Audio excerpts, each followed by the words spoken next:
책으로 만나는 세상. 명로진의 EBS 북카페.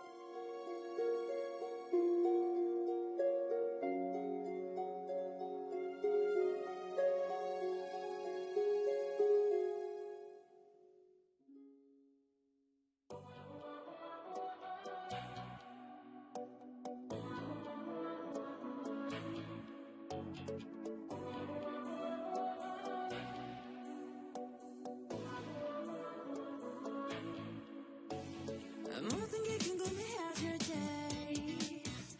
tell me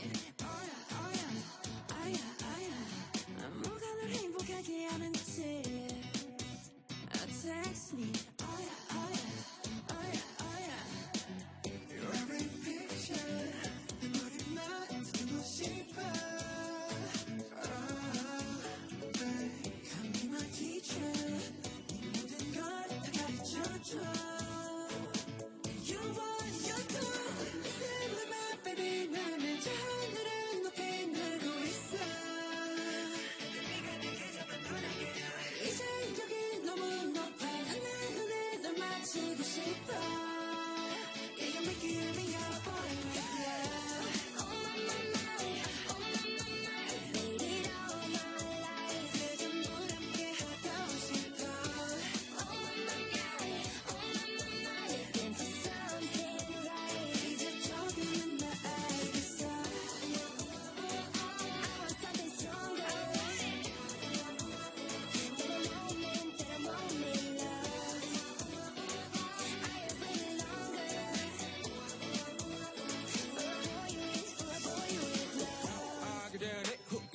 내 삶은 on top 너야 관계에서 꽉지 않게 만들어버린 너라는 별 하나부터 열까지 모든 게 특별하지 너의 관심사 걸음걸이 말투와 사소한 작은 습관들같이 난 말했지 너무 작다 내가 영웅이 된 거라고 난 말했지 운명 따윈 전부터 내게 아니었다고 세계의 평화 너내 앉아서 그저 널 지켜봐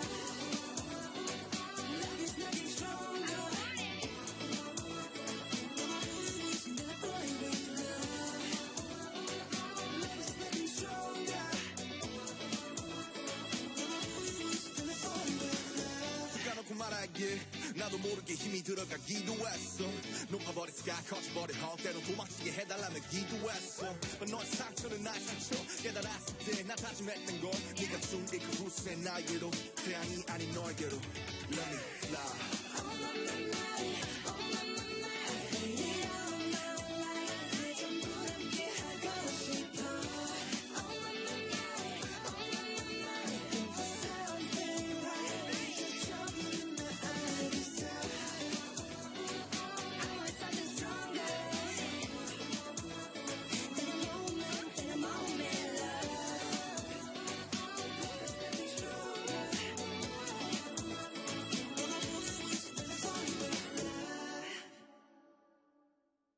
명로진의 EBS 북카페 오늘 2부를 열어준 곡은 7893님이 신청하신 노래 BTS의 작은 것들을 위한 시였습니다. 아이들 데리고 대구에서 안면도로 휴가 가는 중입니다. 드디어 무시무시한 대프리카 탈출. 초등 아이들이 BTS 작은 것들을 위한 시 듣고 싶다네요. 부탁드려요 하셨습니다. 야, 7893님 초동생 자녀분들과 대구에서 안면도로 휴가. 그 가는 중에 북카페 들으시면서 이야 지금 뭐 한껏 달아오르셨겠네요. 열기가. 좋죠. 휴가 가는 길 안면도에서 또 해수욕도 하고 놀고 쉬고 즐거운 휴가 되시기 바랍니다. 휴가 다녀오시면 또 지치시니까 그때 드시라고 저희가 반찬 쇼핑몰 라운드 키친 세븐에서 프리미엄 가정식 반찬 세트를 7893님께 선물로 보내드립니다. 1920님은 짜장면이랑 탕수육을 먹으며 들어요. 근데 휴대폰 배터리가 11%네요. 유유 하셨습니다. 짜장면과 탕수육 동시에 맛있겠다. 이혜숙님은요, 우리 딸이 방학이라 놀러 가고 싶어 합니다. 그런데 저랑 남편이 일을 해서 못 가고 있어요. 너무 미안하네요. 휴가를 어떻게 좀 맞춰 보시면 좋겠네요. 그렇죠? 예. 근데 뭐 방학이 아직은 좀 남았죠. 네, 주말을 이용해서라도 좋은 시간 보내시기 바랍니다. 7839님, 서울에서 일하는데 서울로 휴가를 왔네요. 숙소도 직장과 가까워서 휴가 온 것 같지가 않네요. 유유. 그래요. 좀 휴가는 아무래도 조금 멀리 떠나는 게 맛이죠. 서울에서 일하는데 서울로 휴가. 그래도 휴가지 않습니까? 조금 느긋하게 즐기시면 좋겠습니다. 김찬호님, 조용히 방송 듣고 있는데 팀장님이 볼륨을 높여주며 나도 북카페 좋아해요 합니다. 와. 이럴 수가.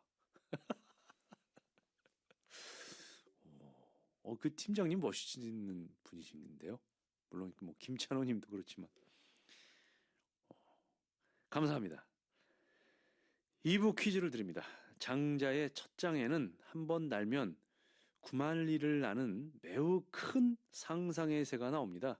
이 새의 이름은 뭘까요? 1번 붕새, 2번 참새. 참여 방법을 알려드립니다. 문자는 샵 1045, 짧은 글은 50원, 긴 글 100원의 정보 이용료가 있고요. EBS 반디와 카카오톡은 무료입니다. 퀴즈 정답은 물론이고 듣고 싶은 노래, 나누고 싶은 사연 이리로 보내주시면 됩니다. 그럼 노래 한 곡 듣고 초대석 손님을 모시겠습니다. 자전거 탄 풍경이 불러요. 우리들의 여름.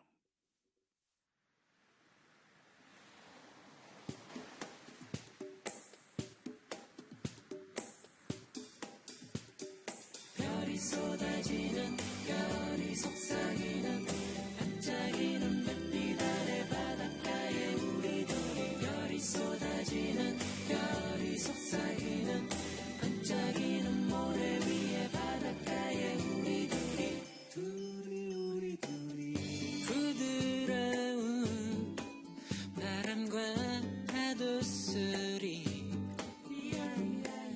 시간이 멈춘 그곳으로 가요. 푸른 물결 수평선 저 너머로 우리들만의 그곳으로 가요. 기분 좋은 달콤한 그 손길로 눈빛으로 향기로 사랑을 해요. 별이 쏟아지는 별이 속삭이는 반짝이는 별빛 아래 바닷가에 우리들이 별이 쏟아지는 별이 속삭이는 반짝이는 모래 위에 바닷가에 우리들이 하얀 구름 코코넛 그늘 아래 파란 칵테일 음악이 흐르고 해저문은 낮과 밤 그 사이로 붉게 물드는 우리가 있어요. 숨 막히는 밤 식지 않는 열기 끝없는 또 하루를 보내고 지쳐 잠든 꿈속에 별이 쏟아지는 별이 속삭이는 반짝이는 별빛 아래 바닷가에 우리들이 별이 쏟아지는 별 별이 속삭이는 반짝이는 모래 위에 바닷가에 우리 둘이 기분 좋은 짜릿한 그 소원길로 눈빛으로 향기로 사랑을 해요도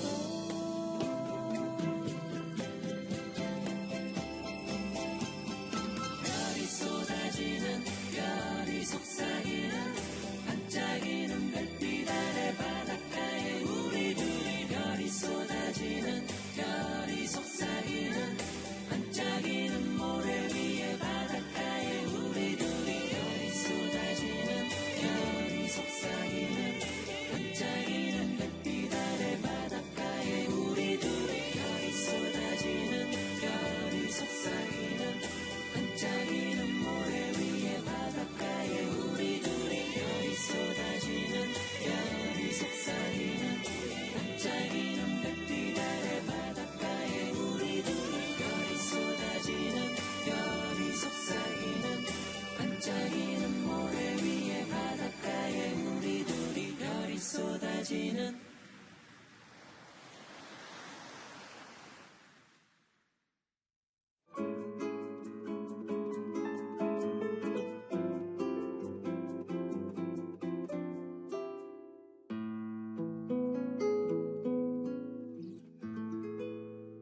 명로진의 EBS 북카페.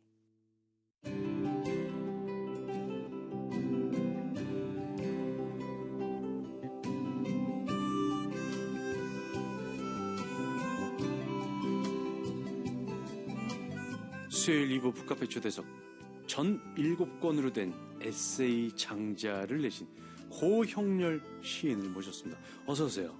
안녕하십니까. 반갑습니다. 반갑습니다. 저희 보이는 라디오로 지금 진행되고 있는데 고형렬 시인님 앞에 에세이 장자 무려 7권입니다. 7권 한 세트. 와, 자그마치 15년에 걸친 작업 끝에 이 책을 내셨다고 하는데 굉장히 역작이고 대작입니다. 보기만 해도 뿌듯하실 텐데 어떠십니까? 소감이. 한 15년 걸려서 썼는데요. 네. 이제 그 사연은 좀 거슬러 올라가면 제가 20살 때 장자를 읽고 그리고 한 3, 4년 뒤에 장자라는 시로 데뷔를 하거든요. 예. 그때 이제 그런 80년대라는 것은 어려운 시절이었어요. 정치적으로나 문화적으로. 네. 그래서 그때 읽었던 거로서는 좀 부족하다 느끼고 언젠가 세월이 지나서 나에게 그런 충분한 시간이 온다면 장자를 본격적으로 다시 한번 깊이 여행을 할 것이다 라는 생각을 했었죠. 그러니까 그게 벌써 45년이 됐죠. 사실은. 아하. 그리고 15년 전에 제가 이제 그런 시간이 와서 쓰기 시작했어요. 아, 그렇군요. 네. 지금 이제 20대 때 장자를 보고 쓰고 싶다고 말씀하셨는데 장자와의 인연은 그 이전에도 있었다고 또 말씀을 하셨습니다. 책에 초등학교 때 장자의 유애란 단어를 처음 접하셨다고요? 그 말씀 좀 해주시죠. 예, 제가 태어난 그 시기는 이제 한국 전쟁 3년 뭐 한 달 좀 더 될 겁니다. 네. 전쟁을 그리고 정전이 되잖아요. 네. 그리고 그 이듬해 초겨울에 제가 이제 태어나는데 그 당시에 속초라고 하는 것은 굉장히 황량한 곳이었어요. 네. 그런데 이제 그 아버님은 고향이 해남이니까 음. 식량 문제라든가 가족의 여러 가지 어려움이 있어서 저를 먼저 해남으로 보내셨어요. 네네. 그래서 당신도 이제 따라 내려오셔가지고 이제 정착을 다시 하려고. 그 당시는 이산 가족 시대잖아요. 네, 그렇죠. 그래서 이제 할머니 댁에 내려갔더니 아버지가 보시던 책이 은근히 많았어요. 그러니까 이제 문학책, 백석이라든가 뭐 이용학, 아하. 김소월, 뭐 홍명희. 그 당시 검서들이 많았습니다. 아, 저는 그래요? 모르고 막 읽었는데요. 네. 그래서 나중에 삼촌한테 아주 혼나기도 했습니다. 큰일 날 일이었던 것 같아요. 그 당시로는 60년 되니까. 그러면서 아버지 책을 보면서 시집이나 소설책을 이렇게 보니까 우리 가족이나 우리 동네에 안 일어나는 인물이 없는 독특한 사람들의 그 감정 표현, 네네. 의사 표현이 현실하고 달랐어요. 어. 그래서 제가 문학을 읽으면서 접하게 되면서 가장 이상한 그 부분이 바로 그 대목이 아니었나. 근데 이것은 지금도 문학을 하면서 하나의 수수께로 남아 있습니다. 네. 그리고 나서 다시 이제 어머님이 보고 싶다 그래가지고 속초로 다시 돌아와요. 아하. 그런 과정에 제가 아마 5, 6학년이었을 텐데 그때 아버지가 이렇게 밤에 라디오로 낭독해주는 뭐 세종대왕이라든가 이런 그런 거를 많이 보셨어요. 많이 그리고 들으셨다고요? 아버님이 아, 그때도 그런 게 있었어요. 있- 라디오로 있었던 거- 읽어주는. 예, 있었습니다. 있었어요. 낭독. 이야, 신기하네요. 그리고 아버지는 꼭 항상 새벽만 되면 첫 방송에 일기예보를 들어요. 어. 예, 날씨를 항상 중시했거든요. 그런데 그중에 아버지가 보던 어떤 책이 한 권 있었는데 거기에 네. 그 당시는 잘 기억이 잘 안 납니다. 그런데 거기에 뭐 이런 묘한 단어들이 많이 있었어요. 네. 그래서 그거 유해뿐만이 아니라 여러 가지 단어들을 제가 이렇게 노트 같은 데다 조그만 노트에다가 적어서 그 말이 그렇게 좋아서 아, 했는데 그래요? 예, 그런 과정이 있었습니다. 유해의 그럼 사전적인 뜻은 뭡니까? 아, 끝이 있다? 그렇죠. 아, 예, 그렇군요. 그런 뜻입니다. 아, 제가 뭐 그냥 짐작해 본 건데 이 유해라는 말이 또 장자에는 더 깊은 의미가 있을 겁니다.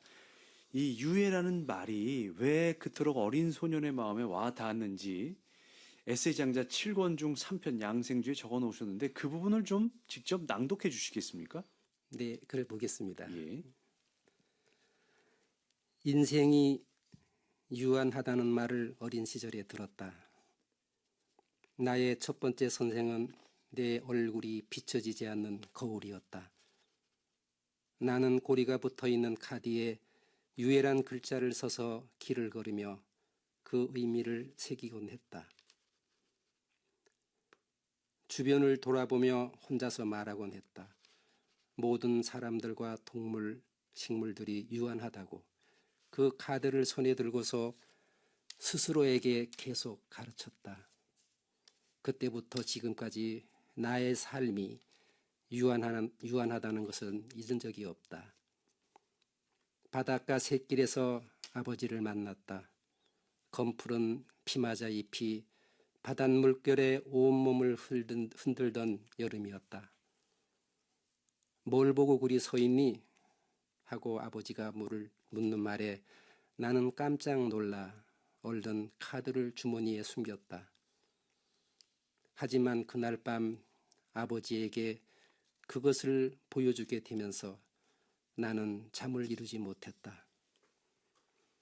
아버지는 아무 말이 없으셨지만 한 학기 동안 아버지를 피해 다녔다.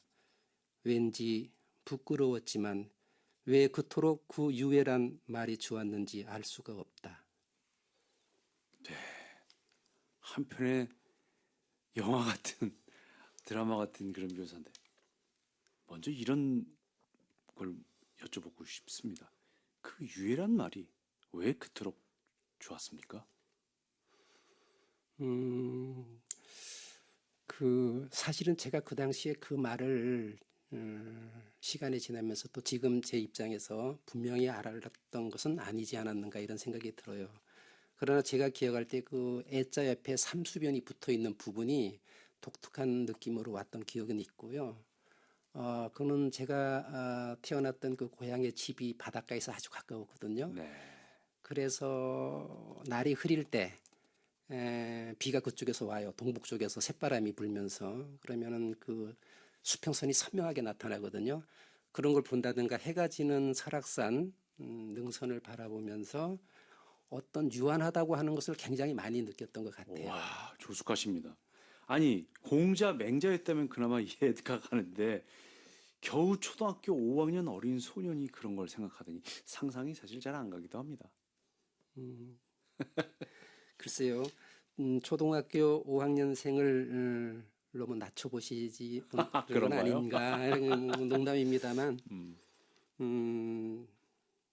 그런데 그 소년에게는 뭔가 매혹적인 그 말이 주는 느낌이 있지 않았던가 이렇게 생각이 그랬군요. 돼요. 네.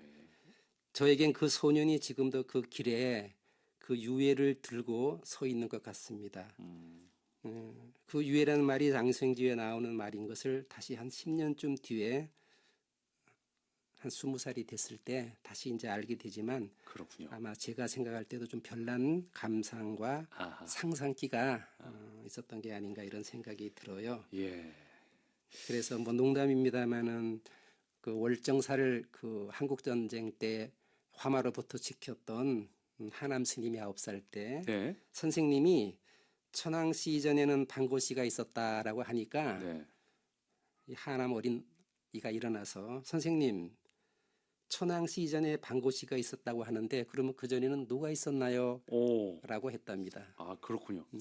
천황씨나 방고씨는 중국 신화에 나오는 고대의 전설상의 인물들이죠. 네. 예, 초등학교 때 장자를 읽으셨다는데, 근데 이 또 한자에 매료되셨다고 말씀하셨습니다. 한자가 참 어렵지 않습니까? 에세이로 이 장자를 다 풀어내시려면은 이제 한문이라는 난관을 극복하셔야 됐을 테고, 굉장히 그 고통스러운 부분도 많으셨을 것 같습니다. 어떻습니까? 어렸을 때는 한자로 그 장자를 읽는다는 게 좀 어렵겠죠. 그러나 예. 좀 한문 공부를 좀 하면은 제가 볼 때는 장자에 나오는 한자들이 아주 어렵다고 느끼지는 않았습니다. 네. 그래서 누구나 할 수 있는 것 같고요. 이제 우리나라는 이제 언제부턴가 너무 한자 교육을 안 시키니까 네네. 좀 그런 한계점이 있지만 저 개인적으로는 한자를 일정하게 좀 사용하는 게 좋지 않나 이런 생각을 하고 있습니다. 네. 근데 장자 문자는 굉장히 시적이고 간결해요. 예. 그래서 어떤 한자를 놓고 하루 종일 씨름한 적도 있었고 어허. 이걸 어떻게 풀어야 되느냐 그런 경우가 굉장히 많았습니다. 그래서 네 마디로 되어 있는 그런 사언의 리듬 같은 것도 좋았고요. 네. 그 말을 자꾸 발음을 해보면은 단순하게 단순성을 넘어서는 그 말 자체가 주는 리듬감, 언어가 주는 묘한 전달감 이런 것들이 많이 있습니다. 네, 있죠. 그래서 그 문자 안으로 들어가서 그것을 고대라고 하는 화석화된 세계가 아니라 그거를 이 시대로 나 옆으로 불러내 가지고 그것을 확장하다 보니까 또 굉장히 긴 시간이 걸렸지만 원고량으로도 한 12,000매가 넘는 양이 오, 나오더라고요. 예. 그래서 실존 인물이 아닌 경우도 있고 실존 인물도 있습니다. 장자 속에는 이제 그거를 제가 많이 깊이 생각을 했는데요. 장자는 왜 그렇게 실존한 인물과 실존하지 않은 사람을 섞어놨을까? 네. 이런 것도 굉장히 수수께끼거든요. 맞습니다. 근데 장자가 그걸 몰랐을까요? 절대 그렇지는 않은 것 같아요. 이제 그런 비밀을 제가 이제 풀어 헤쳐서 좀 곳곳에다가 많이 얘기를 했습니다. 아, 그렇군요. 네. 에세이 장자. 1편 소요유부터 7편 응제왕까지 7권으로 구성되어 있는데 장자를 펼치면 제일 먼저 만나는 게 그 유명한 붕새 얘기지 않습니까? 물고기, 곤이 붕새로 변해서 남쪽으로 날아가는데 붕새 얘기는 어떻게 읽으셨습니까? 장자 7편 중에서 이제 가장 재미있는 곳이라고 할 수 있습니다. 그런가요? 네, 그게 이제 첫 번째 편인 소요유에 나오거든요. 예. 맨 처음에 북명이라는 단어가 나와요. 예. 유어 고기가 있었다. 예. 그 기명이 그 고기의 이름이 곤이다 이렇게 나옵니다. 그러면서 그 곤이 붕이 돼서 바다를 뚫고 나와서 네네. 하늘을 향해 날아 올라가는 거예요. 네. 이것이 사실은 몇 자 안 됩니다. 그러나 저는 거기서 엄청난 상상의 세계를 보았고요.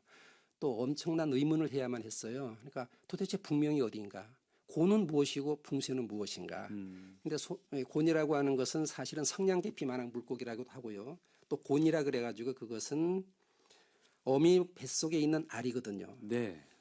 그 뭐 김지아 시인도 그런 얘기를 했지만 줄타기란 말이 있거든요. 네. 그러니까 알에서 병아리가 깨어나기 위해서는 자기가 몸부림쳐서 나올 수 없다. 그래서 어미가 바깥에서 뿌리로 그걸 콕콕 찍어서 깨줘야 된답니다. 네. 이게 이제 선생이고 어떤 언어의 지혜인데 그런 것처럼 과연 그 북명의 바다는 굉장히 거친 바다예요. 네네. 바람 불고 눈 내리고 아주 험한 바다인데 거기서 어떻게 고니가 있었을까? 그리고 그가 어떻게 무엇 때문에 하늘로 비상했는가에 대해서는 일체의 말이 없어요. 사실은. 다만 도남붕정이라 그래가지고 붕새가 남쪽으로 날아가는 것 자체가 꿈이라 그래요. 그리고 그 남쪽으로 날아가는 것은 천지를 찾아간다 그래요. 하늘의 연못. 그러면 그 하늘의 연못은 무엇인지. 장자가 매력인 것은 그런 것들을 시적으로 그렇게 표현하고 끝내버립니다. 아, 해설을 안 붙여요. 정답을 주지 않는 거죠. 예, 맞습니다. 예, 열린 결말이네요. 네. 퀴즈를 내드려야 되는데 혹시 우리 고영렬 시인께서 좀 내주실 수 있을까요? 그래도 되겠습니까? 네, 내주십시오. 예. 장자 첫 장에는 한 번 날면 구말리를 나는 매우 큰 상상의 새가 나옵니다. 이 새의 이름은 무엇입니까? 1. 붕새 2. 참새. 네, 방송 함께 하시면서 장자에 대해 궁금한 점, 여러분의 생각과 느낌도 같이 보내주시면 좋겠습니다. 짧은 글은 50원, 긴 글 100원의 정보 이용료가 되는 문자 샵 1045, 무료인 반디 카카오톡으로 참여하실 수 있습니다. 추첨을 통해서 이게 정말 귀한 책인데요. 에세이스트사에서 나온 고영렬의 에세이 장자 전 7권 한 세트를 드립니다. 직접 골라오신 노래를 들을 시간인데 어떤 곡을 먼저 골라오셨나요? 바흐의 무반주 첼로 모음곡 중에 지장조 예. 일 프렐듀드를 듣고 싶어요. 네. 그 이유는? 가끔 듣습니다, 집에. 네. 예. 고영렬 시인의 애청곡, 바흐의 무반주 첼로 모음곡, 지장조, 프렐리드, 야노스 스타커의 연주로 들으시겠습니다.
역시 좋네요.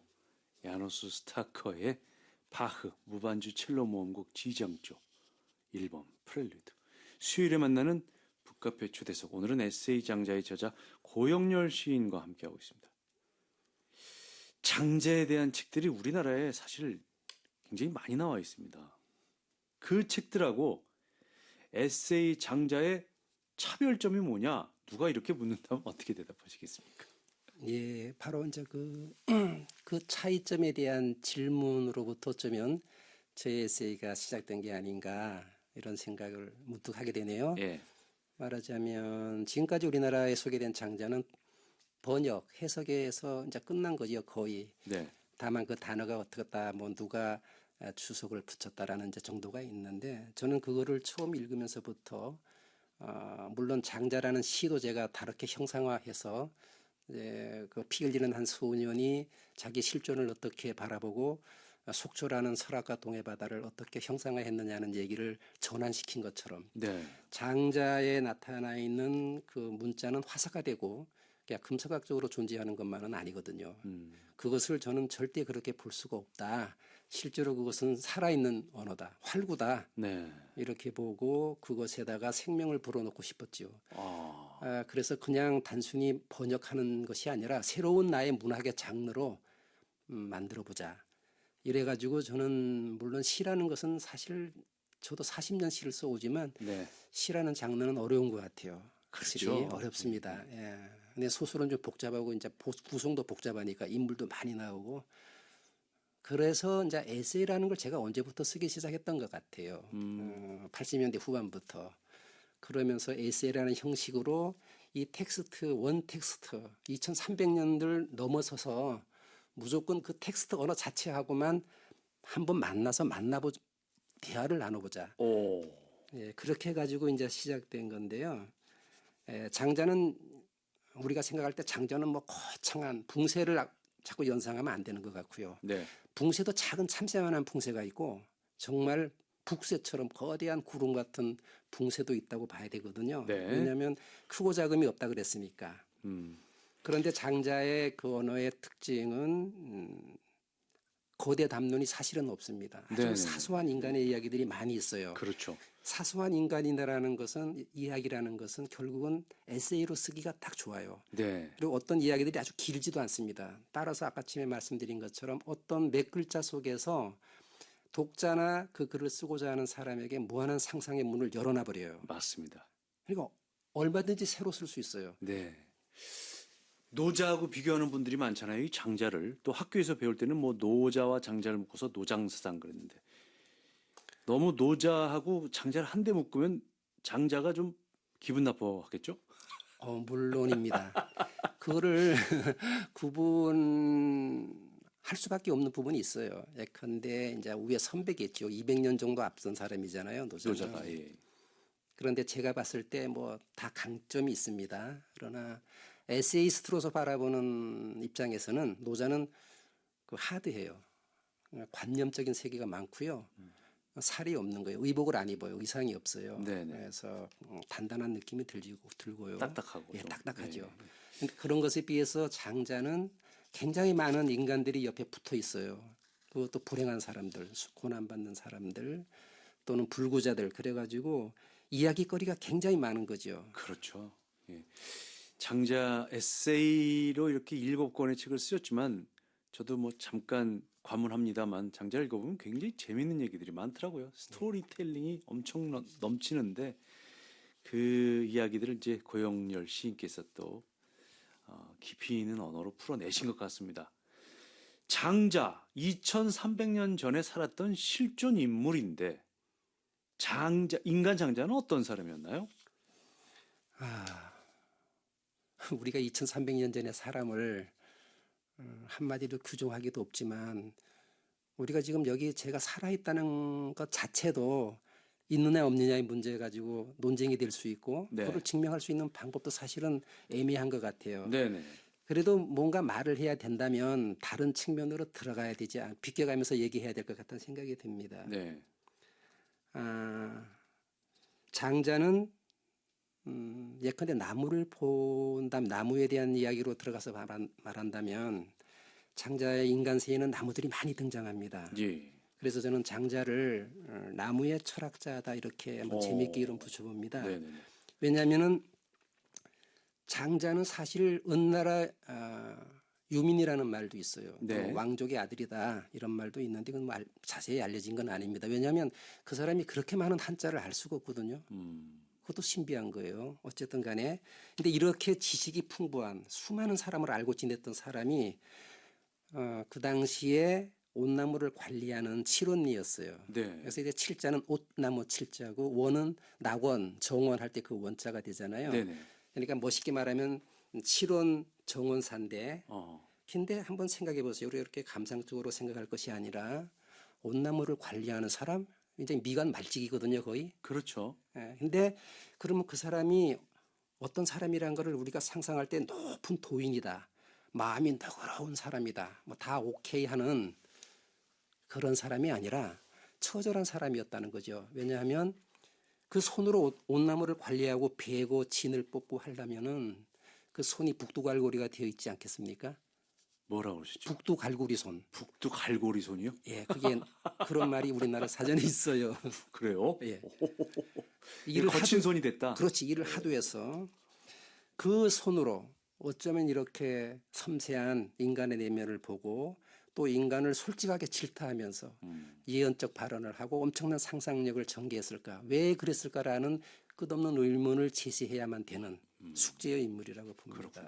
지금으로 치면은 하급 공무원이라면서 정말 열심히 공부해서 글도 쓰고 그랬던 분인 것 같아요.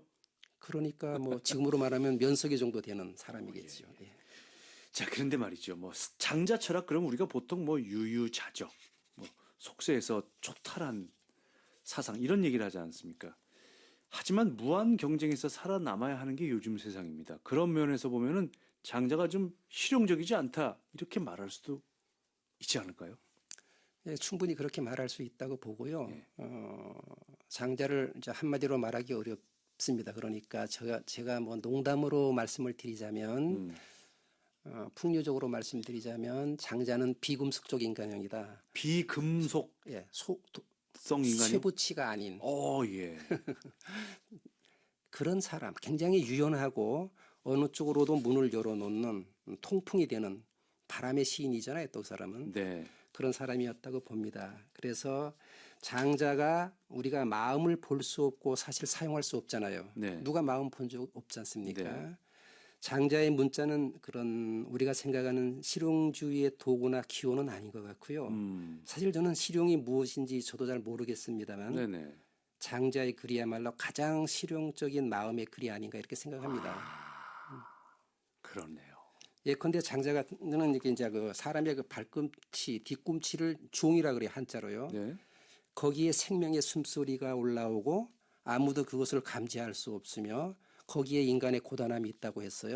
기가 막힌 것 같아요. 네. 우리는 구두를 신고 다니면서 뒤축이 우리 발꿈치가 거기 가 있다라는 걸 하루 종일 사실을 모르고 살잖아요. 예. 예, 그런 걸 생각해 보면은 그래 저는 밖에 나왔다가 집에 돌아가면 대야에 물을 받아놓고 발을 담그고 천천히 제 손으로 만져줘요. 어허. 너 오늘 고생했구나 아, 하고 말이죠. 저도 한번 그래야겠습니다. 그렇게 좀 해보십시오. 발이 말을 하진 않지만 아주 좋아하는 표정을 느낄 수가 있습니다. 그러면 나도 좋아져요. 근데 발은 무엇이고 나는 좋아하는 나는 누구인가 이것도 잘 모르겠어요.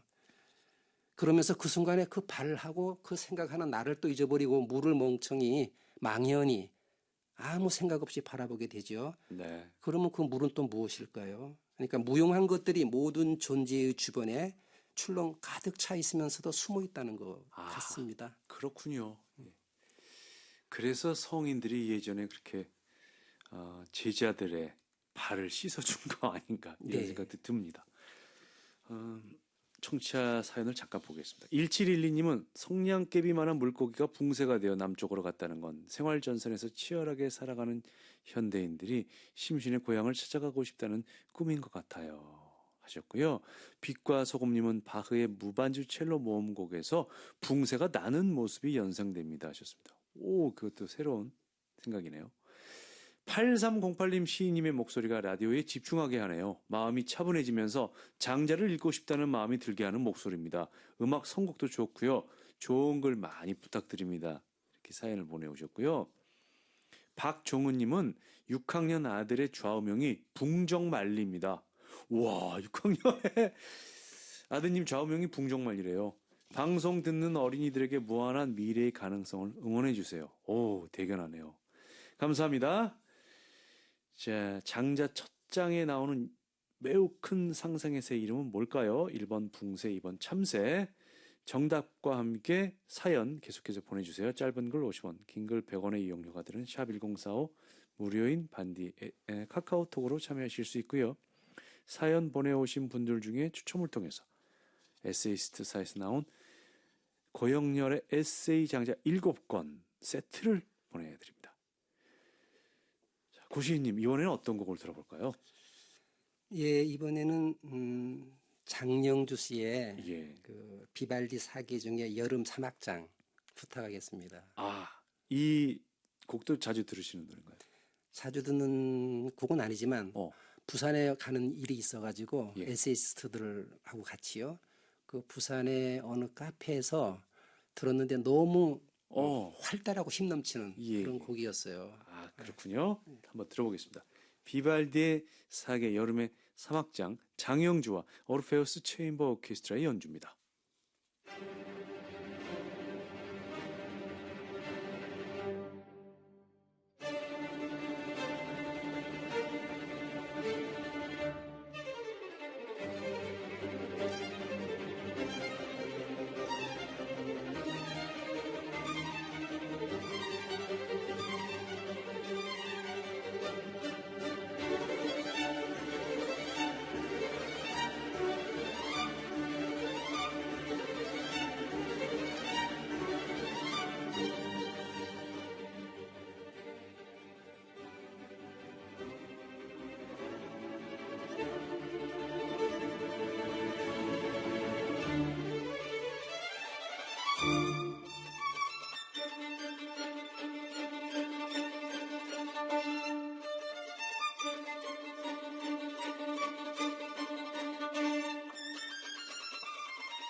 수요일에 만나는 북카페 초대석. 오늘은 에세이 장자를 쓰신 고영렬 시인을 모시고 말씀을 나누고 있습니다. 철학을 공부하는 이유가 나를 알기 위해서라고 하지 않습니까? 우리가 흔히. 네. 그런데 장자는 반대입니다. 거꾸로 나를 찾으려고 하지 말고 나를 잊어라. 이렇게 말하고 있어요. 이건 무슨 뜻인가요? 그러니까 우리 이제 청소년 시절에 네. 이렇게 뭐 철학 같은 책 좋아하잖아요. 네. 요새도 그러리라고 보고 네. 우리 60년대 중학교 다니고 고등학교 이제 70년대 초반에 다닐 때는 더 했던 것 같아요. 네. 특히 그때는 뭐 실존주의라는 게 대유행을 해가지고 그랬죠. 엄청났죠. 예. 마치 그런데 이제 그런 철학 책을 뭐 많이 읽은 건 아니지만 이제 서양 철학을 어쩔 수 없이 공부해야 되니까 그럼 뭐 해보면 제일 중요한 게 역시 조금 전에 말씀하신 너 자신을 알아라, 너 네. 나를 찾아야 된다 이런 말이잖아요. 네. 이게 서양 철학의 뿌리인데 그러면 동양에는 그런 말이 없나라는 생각도 들었고 약간의 저로서는 어떤 서양적 콤플렉스 같은 것도 느끼기도 했어요. 근데 다시 이번에 10년, 15년간 장자를 읽으면서 소요유의 상하라는 말을 보고 깜짝 놀랐어요. 그래서 거기서 일단 중지했습니다, 제가. 글을 안 쓰고 이 상하를 어떻게 번역해야 될까? 상아. 이 상자는 뭐 상갓집 할 때 그 상자예요. 예, 예. 여의다, 죽다 뭐 이런 뜻이죠. 아는 나고. 이거를 어떻게 번역해야 정확하게 번역할 수 있을까? 이제 뭐 다른 분들이 번역도 찾아봤지만 마음에 안 들고. 근데 너무 세게 번역해도 좀 이상하잖아요. 뭐 네. 사실은 이게 너를 죽여라라는 뜻이에요. 너 자신을 여의어라. 점잖게 말하면 이런데 그 말이 좀 거슬리는 거죠. 네. 그래서 너 자신을 찾지 말아라. 나를 찾지 말아라 이 얘기죠. 이거는 모든 사람은 자기를 끝없이 찾아가는 과정에 있겠죠. 네. 분명히. 근데 찾을 수가 없다고 저는 봤어요. 그러니까 불교의 최고 화두는 무인데 그 무도 바로 거기에 있는 거거든요. 그래서 저는 서양 철학에 대칭될 수 있는 학문이 불교학이라고 봐요. 허무론, 네. 공사상 같은 건데 그것이 인도의 불교 사상, 석가의 사상이 태어나고 한 200년 뒤에 장자가 있는데 그 당시는 장자와 석가의 교류는 없다고 봐요. 제가 볼 때는. 네. 그런데 독자적으로 동북아에서 장자가 이 무사상을 발견했다고 보는 것이고 그것이 네. 상하라는 거죠. 그렇군요. 예. 그런데 이 장자를 보면요. 영웅이 없습니다. 이 글에. 대신 못나고 못생기고 뭔가 하자를 갖고 있는 사람들이 많이 등장하는데 왜 그럴까요? 그것도 제가 이 에세이를 쓰면서 끝없이 중요한 생각 두 개가 예. 끝없이 의문을 던져보자. 결론은 없다. 확정하지 말자. 그다음에 하나는 마음껏 한번 상상을 해보자. 네네. 뭐 잘못될 게 뭐가 있느냐. 그래서 끝없이 그 사람 주변을 맴돌아야 된다는 것이었고요. 그런데 장자가 살았던 시대는 사실 전국시대거든요. 그렇죠. 전국시대라는 것은 합종 연행하는 그건 누구도 못 믿어요. 그 기간이 한 180년간 지속되다가 진나라가 통일을 하는데 네. 진나라도 뭐 한 3, 40년 하다 멸망하잖아요. 그 그렇습니다. 거대한 제국이. 그런 속에서 장자는 왜 영웅을 찾아가지 않고 군주를 찾아가지 않고 공자나 맹자처럼 그렇게 하지 않고 가난한 고통받는 사람들 쪽에 갔을까? 네. 이건 진정한 사람을 만나려고 했다는 것이죠. 제가 볼 때는 권력적으로 간다는 것은 사람을 만나는 일은 아닌 것 같아요. 네. 그래서 덕충부의 특히 이제 그 올자라든가 안해, 뭐 지리소, 신도가 인기지리 무신, 뭐 에테타라든가 또 독특한 아주 개성 있는 사람들, 매력적인 사람들이 많이 나와요. 많이 나오죠. 예, 표준형이 아닙니다. 네. 예, 좀 이상한 사람들이에요.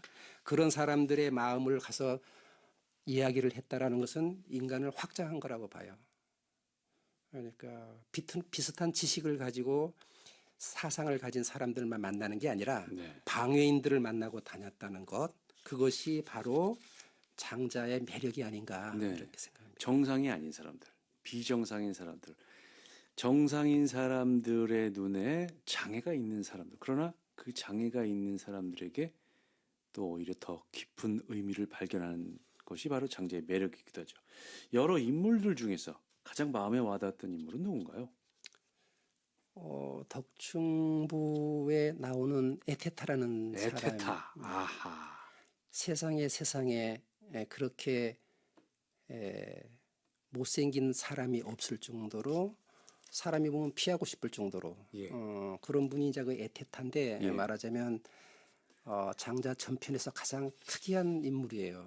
저는 그 에테타에서 그런 이미지가 떠올랐어요. 노트르담의 꼽주. 아 예, 예 동의합니다. 거의 그런 정도의 인물인데 네. 왜 이 에테타가 매력적이었습니까? 근데 그거를 이제 여기서 제가 다 말씀하려면은 그 에테타를 쓴 시간만큼 필요할 것 같아요. 아, 그렇군요. 근데 한 가지만 말씀드린다면 그 애공이라는 왕이 있어요. 이분도 독특한 왕입니다. 뭔가 원래 권력자라는 사람들은 정이 많으면 안 되거든요. 사실 네. 그렇잖아요. 네, 네. 결단을 항상 내려야 되니까 지도자로서 굉장히 섬세한 사람이었던 것 같고요. 네. 그 사람이 에테타를 좋아해요. 그래서 모든 정권을 주겠다고 그랬는데 거부합니다. 근데 그 거부하는 게 너무 힘들었어요. 매정하게 그 권력을 준다는데 안 받는 사람도 특이하지만 그거를 거절하는 방식이 기가 막혀요. 아주 미안하게 떠납니다. 아하. 그러면서 우리들이 잃어버린 그 어떤 염치 없음, 어리석음 이런 어떤 부분들, 인간의 깊은 덕충이라 그래요. 그런 걸. 마음 깊은 곳에 있는데 표현을 못하는 거. 네. 그 재전이나 덕충이란 말로 장자에는 되게 독특한 만화가 많아요. 지금 여기 이제 방송이니까 이렇게 간단하게 얘기를 드리지만 네. 그런 부분을 간직한 사람이었어요. 그렇습니다. 그 에테타가 또 한 번 만나면 누구나 그의 매력에 반하는 그런 또 장점을 지닌 사람 아니었습니까? 얘기가 정말 2박 3일 동안 해야 되는데 시간이 너무 짧습니다. 잠깐 청취자 사연을 볼게요. 6009님은 장자의 철학, 정말 매력적입니다. 장자 읽기에 도전해보고 싶네요. 고영렬 선생님 고생하셨습니다. 소나무 숲을 걸으며 장자를 생각해봅니다 하셨고요. 홍진남님은 고영렬 시인님의 성정이 느껴집니다. 끝까지 물어보자. 확정 짓지 말자. 전 장자보다 고영렬 시인님의 매력이 느껴집니다 하셨습니다. 감사합니다. 좋으시겠습니다. 네. 5733님 공부에 집중하기 위해 스마트폰을 폴더폰으로 바꾼 중3입니다. 라디오에서 나오는 부드러운 목소리를 듣다 보니 집중도 잘 되고 꼭 책을 읽어보고 싶은 생각이 듭니다 하셨습니다. 할 이야기가 너무 많습니다만 잠시 숨을 고르고 가겠습니다. 마지막 곡으로 골라오신 곡이 어떤 건가요? 김민기 씨의 봉우리 예. 듣고 싶습니다. 그러면 요거 잠깐 한 1절만 들을까요? 네, 저희가 그러겠습니다. 시간이 없습니다만 네. 1절만 듣고 오겠습니다. 사람들은 손을 들어 가리키지. 높고 뾰족한 봉우리만을 골라서. 내가 전에 올라가 보았던 작은 봉우리 얘기해 줄까? 봉우리.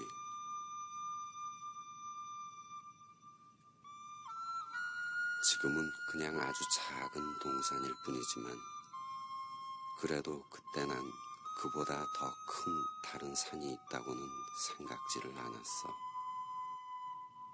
나한텐 그게 전부였거든.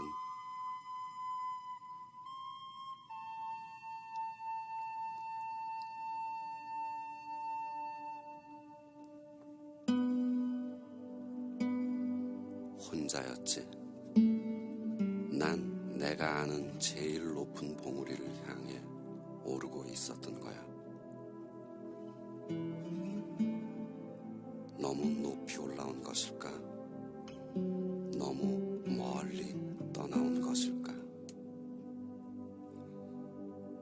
얼마 남진 않았는데 잊어버려. 일단 무조건 올라보는 거야. 봉우리에 올라서서 손을 흔드는 거야. 고함도 치면서. 지금 힘든 것은 아무것도 아니야. 저 위 제일 높은 봉우리에서 늘어지게 한숨 잘 텐데 뭐.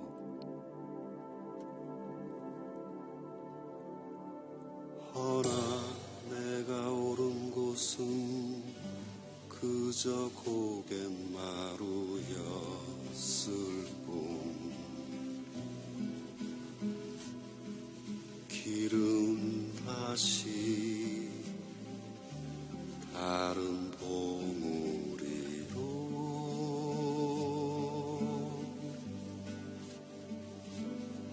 거기 부러진 나무 등거래 걸터 앉아서 나는 봤지. 낮은 대로만 흘러. 수요일에 만나는 북카페 초대석. 오늘은 고영렬 시인을 모시고 에세이 장자에 대한 이야기를 함께 나누고 있습니다. 고 시인님, 마지막으로 이 책을 읽어갈 독자들에게 어떤 이야기를 하고 싶으신가요? 네. 행복은 깃털보다 가벼운데 사람들은 받을 줄 모른다고 장자는 말했어요. 네. 자연은 이렇게 말합니다. 이호 저를 제발 가만히 놔두세요. 이제 저는 더 늙지 않고 젊어지고 싶습니다. 저도 함께 마음껏 소유하고 여러분과 함께 마음껏 방황하고 싶습니다. 감사합니다. 감사합니다. 자, 이제 인사 나누고 보내드려야 하는데 가시기 전에 퀴즈 정답을 좀 알려주십시오. 정답은 1번입니다. 1번 붕세입니다. 지금까지 에세이 장자의 고영렬 시인과 함께했습니다. 오늘 귀한 시간 내주셔서 대단히 감사합니다. 감사합니다. 오늘도 함께 명로진의 EBS 북카페는 방송통신위원회 방송통신발전기금을 지원받아 제작하였습니다.